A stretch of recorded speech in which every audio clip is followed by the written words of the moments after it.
और एक बार फिर खलघाट बस हादसे की बात करेंगे। 13 लोगों के शव निकाले जा चुके हैं। बस को नदी से बाहर निकाला जा चुका है। 25 से 30 यात्री बस में सवार थे।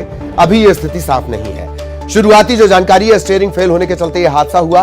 बाकी यात्रियों की तलाश की जा रही है। इंदौर, धार, खरगोन, बड़वानी की रेस्क्यू टीम बचाव कार्य में लगी है। इंदौर तकरीबन यहां से 80 किलोमीटर पड़ता है। इस वजह से इंदौर से एनडीआरएफ की टीम भी पहुंची है। धार और खरगोन कलेक्टर, एसपी भी पहुंच गए हैं। घटनास्थल पर इंदौर कमिश्नर पवन शर्मा पहुंचे हुए। एक और खास बात इस पुल के बारे में, ये 2 जिलों में पड़ता है, आधा इस जिले में और आधा उस जिले में। धार और खरगोन ये ब्रिज, और इसी पर यह हादसा हुआ है। बस रेलिंग तोड़ती हुई 5 से 6 फीट गहरे पानी में डूब गई। किसी को सोचने तक का वक्त नहीं मिला। इससे पहले दूधी बाईपास के पास, बताया यह जा रहा है, दूधी बाईपास के पास यह बस एक होटल में भी रुकी थी। इन सब ने चाय नाश्ता किया। यह तकरीबन 9:30 बजे के आसपास का घटनाक्रम है। होटल मालिक का कहना है कि सब ज्यादातर ने चाय नाश्ता किया, कुछ बस में बैठे रहे। संख्या को लेकर वो भी स्पष्ट नहीं है। उसका यह कहना है कि तकरीबन 35 लोग, 40 लोग हो सकते हैं। उसके बाद यह बस रवाना हुई। स्टीयरिंग फेल होने की बात सामने आ रही है, संतुलन खोने की बात सामने आ रही है, ओवरटेकिंग की बात सामने आ रही है। अब इस ब्रिज के बारे में जान लीजिए, यह 2 लेन ब्रिज है। इस पर बहुत बहुत सतर्कता से आपको चलना है। अब बस का नंबर जान लीजिए। बस की पासिंग है MH40।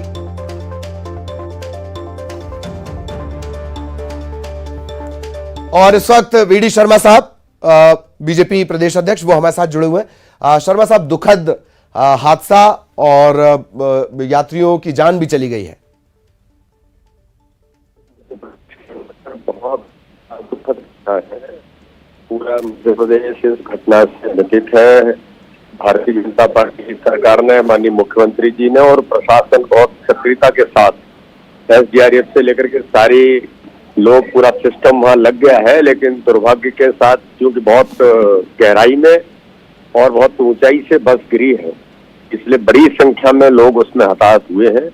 मैं उन सभी लोगों के प्रति भारतीय जनता पार्टी की ओर से सारी संवेदना व्यक्त करता हूं। लेकिन उन सब लोगों को जो संभव मदद हो सकती है वो सरकार भी लगातार कर रही है, पूरा प्रशासन भी जुटा है।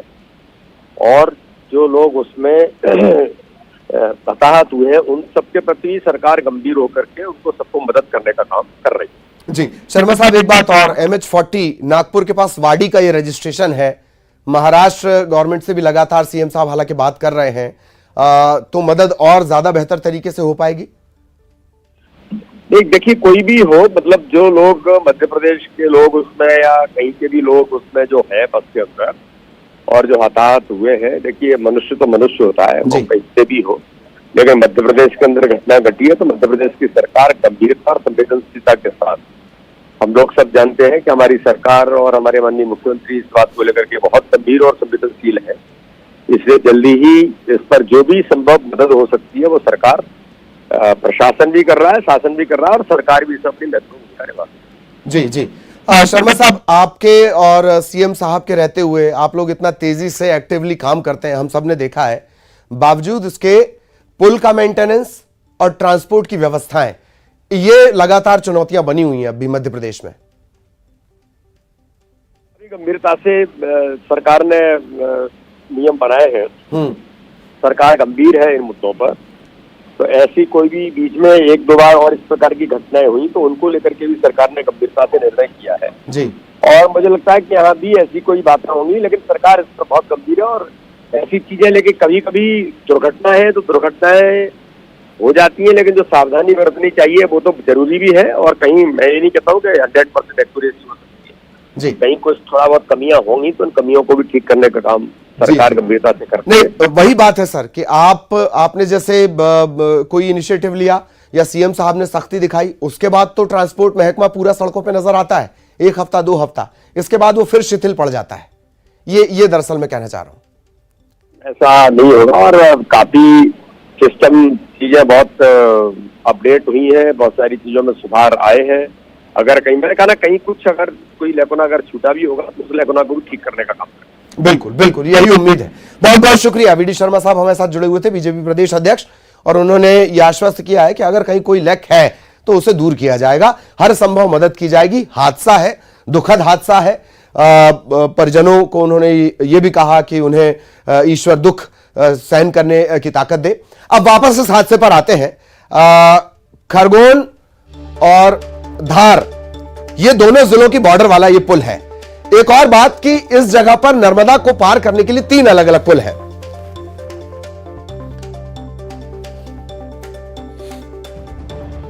और क्या कुछ कहना है कमल पटेल साहब का, नरोत्तम मिश्रा साहब का, वो आपको सुनवाते हैं। खलघाट बस हादसे में मुख्यमंत्री शिवराज सिंह चौहान ने कृषि मंत्री कमल पटेल को तत्काल मौके पर पहुंचने के निर्देश दिए हैं। सर, आप खुद मौके पर जा रहे हैं, अभी तक क्या खबर निकल कर आ रही है? खलघाट के पुल पर ओवरटेक करने में महाराष्ट्र की बस दुर्घटनाग्रस्त हो गई, बस गिर गई नर्मदा जी में। अभी तक 13 लोगों को डेड बॉडी निकाली गई है। बाकी युद्ध स्तर पर सब बचाव कार्य चल रहे हैं। मुझे माननीय मुख्यमंत्री जी ने अभी निर्देश दिए हैं कि वोट डाल के तत्काल वहाँ जाएं। मैं जा रहा हूँ। तो क्या बाय रोड बाय रोड जाऊँगा। क्या क्या आपको लगता है कि अभी तक क्या फीडबैक आपको मिला है? हमारा जो बचाव दल है, जिला प्रशासन है, बचाव दल है, तैराकी है, सब लगे हुए हैं और पूरा जो बचा सकते हैं कर सकते हैं। कितने लोगों को सुरक्षित निकाला गया है कुछ? अब वो भी जाने के बाद पता करता हूँ। तो कृषि मंत्री कमल पटेल हैं, वो सीधे यहाँ से अब खलघाट के लिए रवाना हो रहे हैं। मुख्यमंत्री ने उनको तत्काल मौके पर पहुंचने को कहा है और कृषि मंत्री कमल पटेल के मुताबिक अब तक 13 लोगों की मौत होने की खबर निकलकर सामने आ रही है। कैमरा पर्सन अजय तंवर के साथ अनुराग श्रीवास्तव, न्यूज़ 18 भोपाल।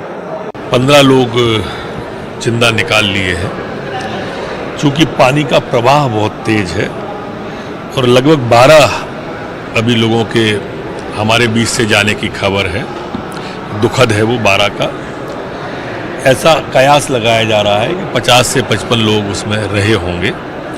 इंदौर से कुल 12 लोग ही उसमें चढ़े थे बस के अंदर। बाकी रेस्क्यू टीम पहुंच गई है, अधिकारी सभी पहुंच गए और रेस्क्यू किया जा रहा है। कैसे भी बस को बाहर निकालने की कोशिश जारी है। कारण से कुछ अभी आया हूँ कारण अभी तो प्रथम दृष्टया तो ऐसा लगता है, क्योंकि रेलिंग तोड़ के गई है गाड़ी अंदर, तो स्टीयरिंग या ब्रेक फेल कुछ हुआ होगा।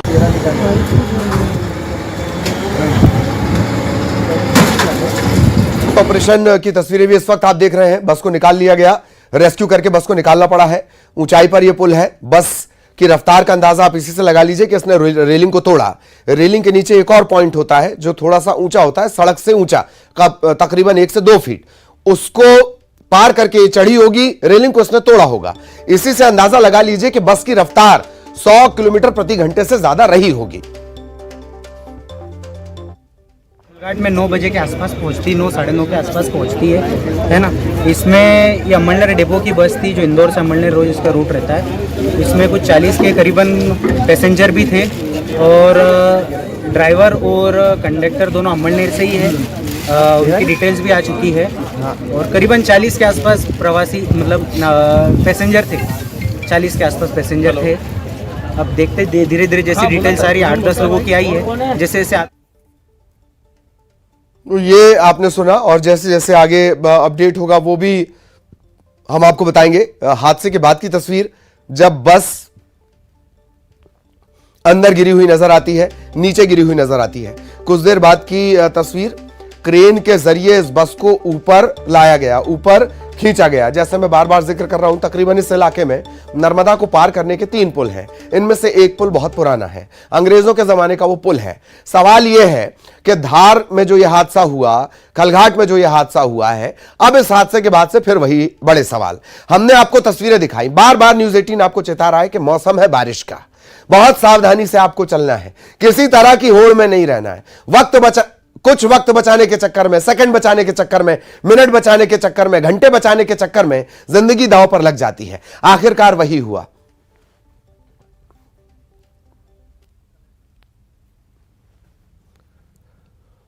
तो 13 लोगों के शव अब तक निकाले गए हैं और ये साफ नहीं हो पा रहा, तकरीबन 40 लोग जो अभी आपने सुना उसमें ये बताया जा रहा है कि 40 लोग उसमें सवार थे। सोर्सेस का ये कहना है कि 25 से 30 यात्री उसमें सवार थे। सहयोगी रंजना इस वक्त हमारे साथ जुड़ी हुई हैं। रंजना के पास आपको लिए चलेंगे। रंजना, क्या कुछ अपडेट है इस वक्त? गहमा गहमी दुखद हादसा, रंजना।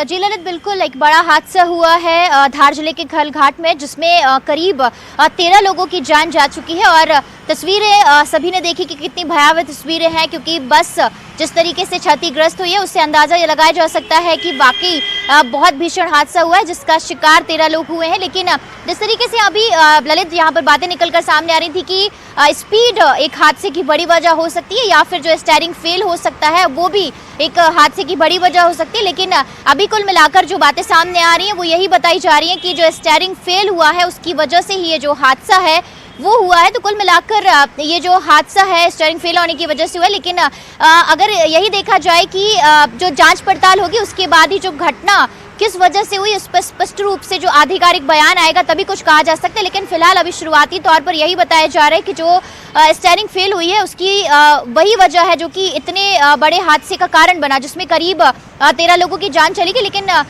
यहाँ पर मुख्यमंत्री शिवराज सिंह चौहान ने अधिकारियों को निर्देश दिए हैं। अधिकारी लगातार जो रेस्क्यू को लेकर जो निर्देश है वो भी दे रहे हैं। और जो कृषि मंत्री कमल पटेल हैं वो घटनास्थल के लिए रवाना हो गए हैं और तमाम जो चीज़ों को लेकर जो आगे दिशा निर्देश रेस्क्यू को लेकर वो दिए जा रहे हैं। लेकिन ललित, यहाँ पर सवाल यही खड़े होते हैं कि बसों के मेंटेनेंस को लेकर, जैसे अभी हमने जिक्र किया था थोड़ी देर पहले कि जो बसों के मेंटेनेंस को लेकर जो मानक हैं वो पूरे हो रहे हैं या नहीं हो रहे, इन बातों को लेकर भी जो समय समय पर पड़ताल है, जांच परखें हैं वो होनी चाहिए। और स्पीड को लेकर जो नियम है वो भी बनाए जाने चाहिए। और अगर नियम बनते हैं तो उनका सख्ती से पालन कराने को लेकर जो जिम्मेदारी है वो भी तय होनी चाहिए, ताकि इस तरीके के जो हादसे, क्योंकि अगर मध्य प्रदेश में अगर देखा जाए ललित तो बीते कुछ दिनों 15 से 20 दिनों पहले भी एक जो बस है वो हादसे का शिकार हुई थी, जिसमें कुछ लोगों को अपनी जान गंवानी पड़ी थी। ऐसे में इस तरीके के जो हादसे होते हैं इसका खामियाजा आम लोगों को, आम यात्रियों को ही भुगतना पड़ता है। तो ऐसे में जो नियम अगर बनते हैं तो नियमों पर सख्ती से पालन कराने की जिम्मेदारी भी अधिकारियों के लिए तय जरूर होनी चाहिए। ललित, बिल्कुल, आपने चूंकि जिक्र किया है इस वजह से इसे जोड़ देना बहुत जरूरी है। नितिन गडकरी ने बाकायदा एक पत्र लिखा है, इकबाल सिंह बैस को यह पत्र लिखा गया है कि आरटीओ के महकमे चेक पोस्ट पर अवैध वसूली करते हैं। यह जुड़ रहा है, यह मामला जुड़ रहा है, इस वजह से इसका जिक्र किया जा रहा है। रंजना ने अभी इस बात का जिक्र किया। रंजना जब जानकारी दे रही हैं, आरटीओ महकमे की जिम्मेदारी है हर बस के फिटनेस को उसे चेक करना है। इसमें कोई बाध्यता नहीं है कि तेलंगाना की पासिंग होगी तो गाड़ी नहीं चेक की जाएगी, बस नहीं चेक की जाएगी। एमएच की पासिंग होगी तो बस नहीं चेक की जाएगी, यह कोई बाध्यता नहीं है। बसें रोकी तो जरूर जाती हैं, वसूली के लिए तो बसें जरूर रोकी जाती हैं, फिर मेंटेनेंस और फिटनेस चेक करने के लिए बसें क्यों नहीं रोकी जाती? महाराष्ट्र की बसों के बारे में एक बात और जान लीजिए, लाल डब्बा इसे कहा जाता है। ये चलने से ज्यादा उड़ने पर भरोसा करती हैं, ये और इनके जो ड्राइवर होते हैं। बहरहाल रंजना, कुछ देर बाद मेरा ख्याल है कमल पटेल साहब भी वहां पर पहुंच जाएंगे। वीडी शर्मा साहब भी हमारे साथ जुड़े हुए थे। बारिश के दौर में बहुत सावधान रहने की जरूरत, ये बार बार न्यूज 18 ताकीद कर रहा है, फिर भी लापरवाही के सिलसिले बदस्तूर जारी है। रंजना,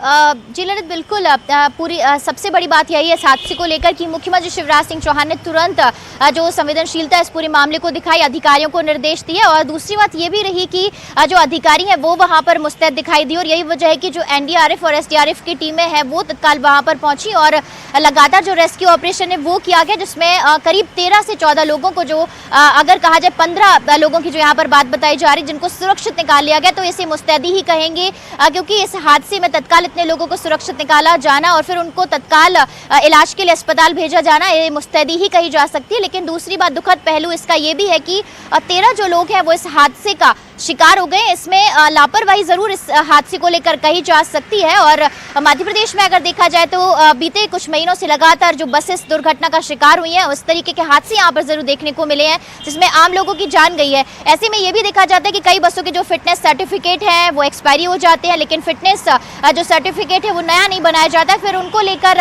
जो चेकिंग है वो भी नहीं की जाती। और अगर किसी का जो फिटनेस सर्टिफिकेट है बसों का वो एक्सपायरी हो गया है, उसके बावजूद भी बसें रफ्तार के साथ सड़कों पर दौड़ती हुई नजर आती हैं। तो इसको लेकर जरूर अलर्ट अब होने की जरूरत है, क्योंकि अभी जिस तरीके से हादसे लगातार बढ़ रहे हैं उन पर अब जागरूकता लाने की जरूरत है और सख्ती जरूर करने की जरूरत है, ताकि आने वाले दिनों में अब कम से कम इस तरह की लापरवाहियां देखने को ना मिले। और खास करके अगर इस तरह की लापरवाही, चाहे वो स्टीयरिंग फेल होने को लेकर हो या फिर जो स्पीड अनियंत्रित होने को लेकर हो या फिर जो फिटनेस सर्टिफिकेट है अगर वो एक्सपायरी हो रहे हैं, तो इसको लेकर जरूर जो चेकिंग है, जो नियम है, उसका कड़ाई से पालन जरूर कराया जाना चाहिए, ताकि इस तरीके की जो लापरवाहियां हैं आम आदमी की जान पर भारी ना पड़े। तो ऐसे में अधिकारियों को सजग जरूर होना होगा ललित, और इन बातों को लेकर जो कड़ाई से पालन कराने की जो जरूरत है यहाँ पर जरूर आने वाले दिनों में देखनी होगी ललित। बिल्कुल बिल्कुल। हालांकि विरोधाभास है रंजना। आशुतोष को देख लीजिए, वो ग्राउंड जीरो पर पहुंच चुके हैं जहां यह हादसा हुआ। आशुतोष के पास आपको लिए चलेंगे। रंजना, बड़े विरोधाभास है, मैं आऊंगा आपके पास। भोपाल में ही बड़े विरोधाभास है। आशुतोष, आपके पास मैं पहुंचना चाह रहा हूं। पुल के बारे में बताएं, फिलहाल क्या स्थिति है उसके बारे में बताएं, और कितनी ऊंचाई से यह बस गिरी है, एक अनुमान जरा बताएं आशुतोष।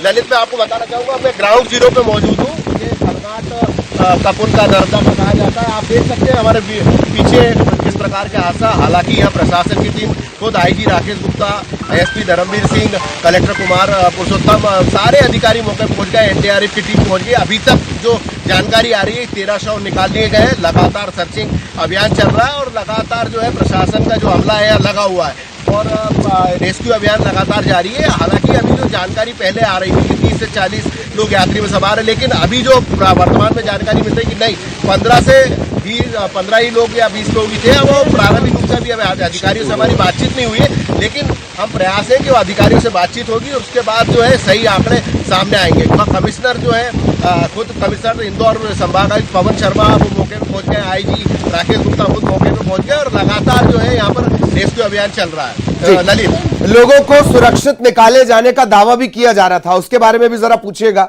और मुझे इस पुल के बारे में जानकारी दीजिए। ये धार और खरगोन के बीच आधा आधा पड़ता है, अगर मैं गलत नहीं हूं। इस इलाके में नर्मदा को पार करने के 3 पुल हैं। एक पुल अंग्रेजों के जमाने का बताया जाता है। इस पुल के बारे में जानकारी दीजिए आशुतोष।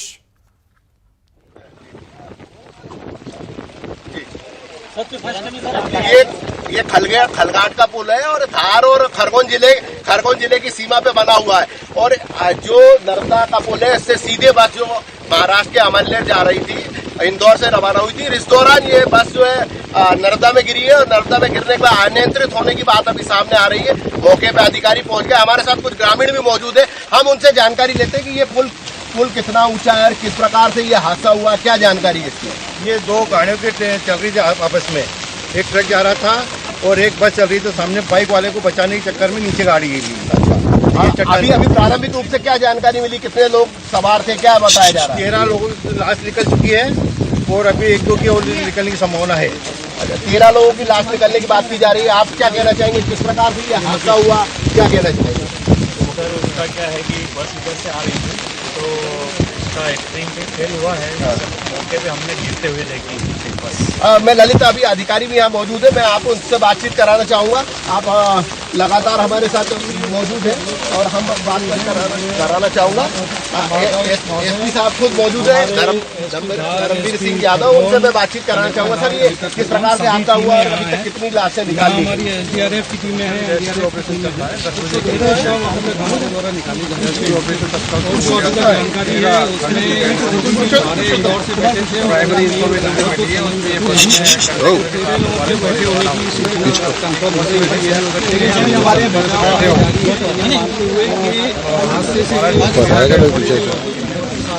हमारे इस बात का भी हमें कंफर्मेशन नहीं हुआ है। राकेश, अभी भी हम लोग शवों की ढूंढने के लिए हमारे प्रयास